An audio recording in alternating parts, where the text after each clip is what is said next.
জনগণ জেনে গিয়েছে যে এই জুলাই যোদ্ধাদের কাঁধে ভর করে এই সরকার আজকে ক্ষমতায়, সেই সরকার জুলাই যোদ্ধাদের ত্যাগকে অস্বীকার করতেছে। আমাদের জনগণের সাথে যদি কোনো তালবা না করা হয় তাহলে নতুন করে আবার যুদ্ধ হবে, ঠিক কিনা বলেন? গত কিছুদিন পূর্বে সংসদের মতো জায়গায় আমাদের মাননীয় স্বরাষ্ট্রমন্ত্রী বলেছেন যে আমরা নির্বাচনকে কেন্দ্র করে আপনাদের দাবিতে আমরা সম্মত ছিলাম। এটা কি আমাদের সাথে তালবাহানা নয়? এটা একেবারে নিঃসন্দেহে আমাদের সাথে তালবাহানা। তারা জুলাইয়ের সেই স্পৃহাকে ভুলতে চেয়েছে এবং তারা জুলাই শহীদ পরিবারদেরকে সেইভাবে আর স্মরণে রাখেনি। তারা এটি দিয়ে বুঝাতে চায় এই জুলাইকে তারা অস্বীকার করতে চায়।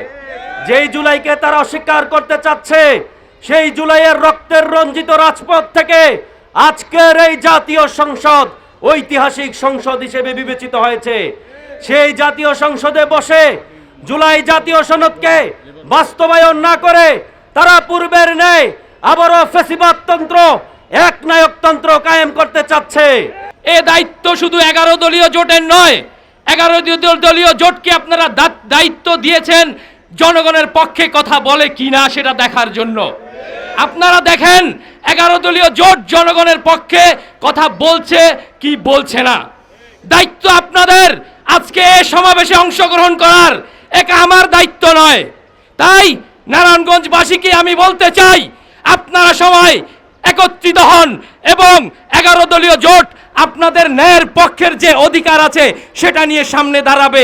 এভাবে প্রতিটি সংস্কার যেগুলো দরকার এগুলোকে অস্বীকার করে মূলত তারা অলরেডি গণদুশ্মনে পরিণত হয়েছে। অতএব 11 দলের আন্দোলন তার দাবি আদায় না হওয়া পর্যন্ত চলতে থাকবে। আপনারা একদিকে জুলাই সনদকে অস্বীকার করছেন, অপরদিকে আওয়ামী লীগকে পুনর্বাসনের চেষ্টা করছেন। আপনার বাবা শহীদ জিয়াউর রহমান প্রেসিডেন্ট শেখ হাসিনাকে বাংলাদেশে পুনর্বাসন করে 17 দিনের মাথায় শহীদ হয়েছে। আমরা ইতিহাসের আর পুনরাবৃত্তি দেখতে চাই না। আজকে কিসের ইশারায় আবার সেই 72-এর সংবিধানকে বুকে ধারণ করে জুলাইকে ছুঁড়ে ফেলে দিয়ে জুলাই সনদকে, জুলাইয়ের শহীদকে বৃদ্ধাঙ্গুলি দেখাচ্ছে। তাদের কাছে আমরা জানতে চাই কিসের নেশায় আপনারা জাতির সাথে প্রতারণা করছেন।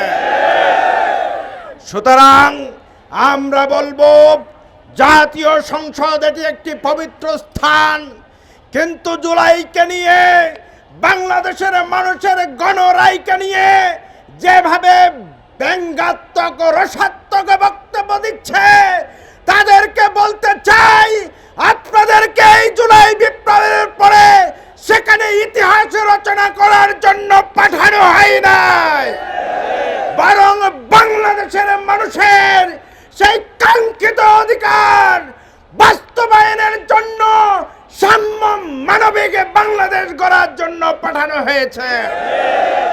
বিএনপি সরকার ক্ষমতায় আসার পরে তারা দেখলাম তারা আবার সে উল্টো পথে হাঁটছে এবং সবচেয়ে ধৃষ্টতাপূর্ণ কথা বলেছেন গতকাল স্বরাষ্ট্রমন্ত্রী সাহেব। তিনি হাসির ছলে মজার ছলে বলেছেন যদি নির্বাচন না দেয় তাই নাকি তারা মেনে নিয়েছিলেন সেই সময়। ভাই, যাদের মুখে এক আর মনে আরেক তাদেরকে কি বলে? তারা মুনাফেক। এবং বিএনপি সরকার জনগণের সাথে মুনাফেকি করে আজকে তারা ক্ষমতায় বসেছে।